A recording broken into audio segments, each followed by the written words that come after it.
Dan bagaimana sebenarnya kondisi di Indonesia? Benarkah suhu panas juga melanda tanah air? Pagi ini kita akan bahas dengan Deputi Bidang Meteorologi BMKG Guswanto. Selamat pagi Pak Guswanto.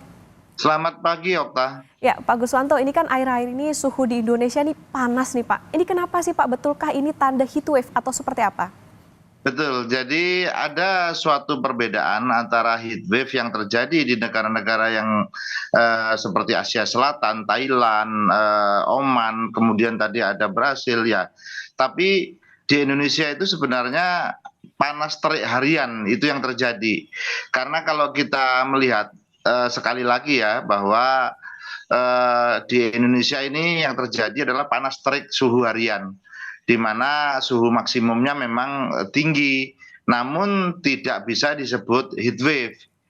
Gitu, karena heat wave itu memiliki kriteria atau memiliki fenomena tersendiri, memiliki karakteristik tersendiri.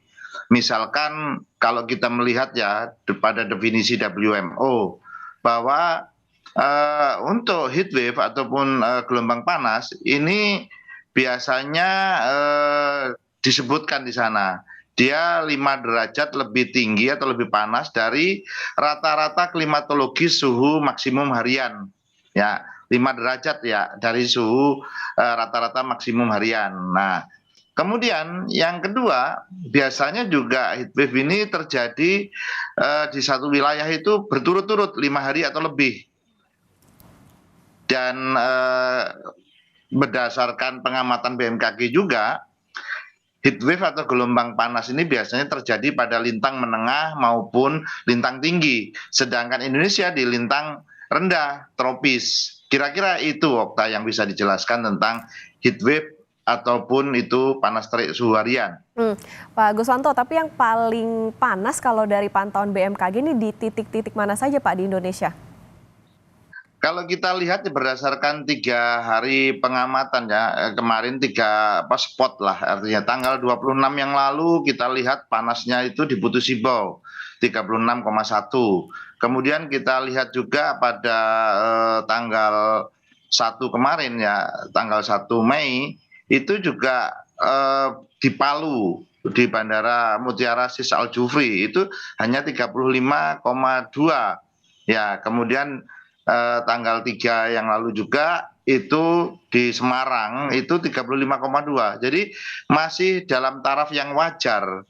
Jadi belum masuk di dalam kategori yang tadi heat wave sampai 43, sampai ada bahkan di Oman itu hampir 47.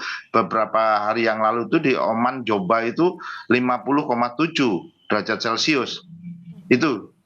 Pak Guswanto, tapi sebetulnya apa sih Pak yang menjadi penyebab dari panas terik yang terjadi di Indonesia ini?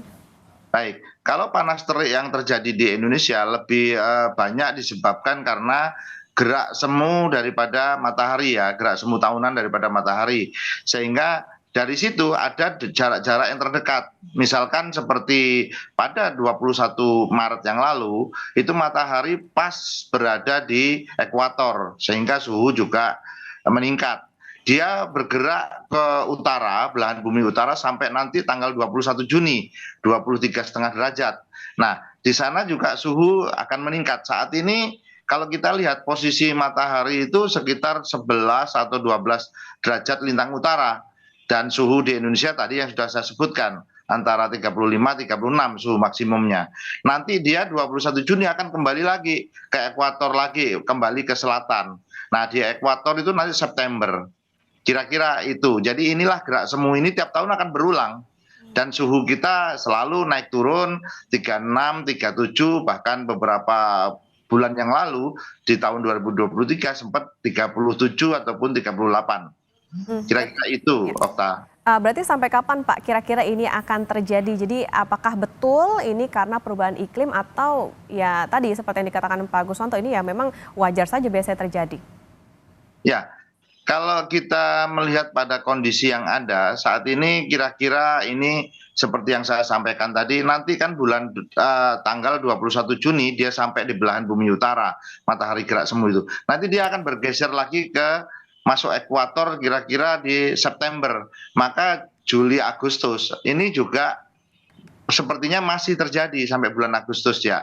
Ini juga beriringan dengan terjadinya musim kemarau. Juni, Juli, Agustus di Indonesia.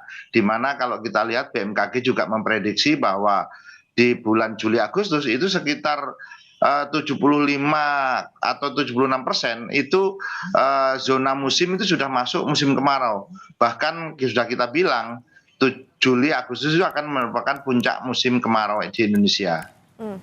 Pak, kalau di Indonesia ini kan kalau tadi yang masuk dalam kategori heatwave ini kan bahkan sampai lebih dari 40 derajat. Nah, kalau tadi kalau di Indonesia itu sekitar 35, 36 derajat. Nah, tapi apa mungkin Pak Indonesia ini bakal mengalami heatwave juga atau bagaimana? Kalau kita lihat ya, mungkin di Indonesia akan sulit untuk terjadinya heatwave ya. Namun perlu kita lihat juga bahwa berdasarkan data di samping itu kita perlu waspada yang lain, yaitu laju perubahan suhu. Kalau heat wave itu kita lebih cenderung sesaat ya, tapi yang perlu perlahan tapi pasti itu karena perubahan iklim sehingga dia menyebabkan adanya laju perubahan. Misalkan kita lihat laju perubahan suhu tertinggi itu terjadi 1 derajat itu di Palembang misalkan, di Medan juga terjadi 0,9 derajat Celcius. Ini berdasarkan data tahun 81 sampai 2022. Nah, kenapa kemungkinannya di Indonesia itu kecil? Yang pertama kan heat wave ini memiliki karakteristik fenomena. Karakteristik fenomena tadi yang sudah saya sebutkan, syaratnya 5 derajat di atas itu, kemudian dia 5 hari berturut-turut, kemudian ada dia biasanya lintang menengah dan lintang tinggi. Di lain sisi itu secara statistik juga belum muncul heat wave itu di Indonesia, angka itu. Dan yang lain lagi kita patut bersyukur ya bahwa dinamika atmosfer kita di bawah Indonesia ini sangat dinamis. Ini karena disebabkan hampir 2/3 wilayah Indonesia adalah lautan. Ini yang membuat sirkulasi dinamika atmosfernya lebih dinamis dan heat wave itu tidak akan terdiam begitu lama. Kira-kira itu, Okta. Ya, dalam mengantisipasi adanya panas terik ini apa Pak yang kira-kira harus dilakukan masyarakat Indonesia ataupun imbauan terutama dari BMKG terkait dengan adanya fenomena ini? Baik, yang perlu dilakukan memang banyak sekali. Yang pertama barangkali untuk kesehatan terlebih dahulu, untuk menghindari dehidrasi ataupun peningkatan penurunan ataupun serangan atau heat stroke ini, barangkali kita juga harus selalu menyediakan minum banyak air putih. Kemudian juga kita harus menghindari berlama-lama di luar. Barangkali kalau aktivitas di luar bisa menggunakan payung, bisa menggunakan berbaju yang berwarna terang, ataupun bahwa kita menggunakan sunblock atau sunscreen kalau kita memang beraktivitas di luar. Kemudian boleh juga loh kita melakukan perubahan kebiasaan rutinitas. Yang tadinya kita siang hari itu para petani itu di sawah barangkali digeser agak pindah ke malam atau di pagi hari yang masih banyak mengandung vitamin D. Nah, kemudian hal-hal yang lain yang perlu kita lakukan itu tetap mengupdate informasi cuaca ataupun informasi tentang panas ataupun panas terik harian ini melalui channel-channel yang tersedia di BMKG. Bisa call center 196, bisa di telepon pintar Android, info BMKG, ataupun di YouTube. Kira-kira itu Okta yang bisa dilakukan dan hindari hoax.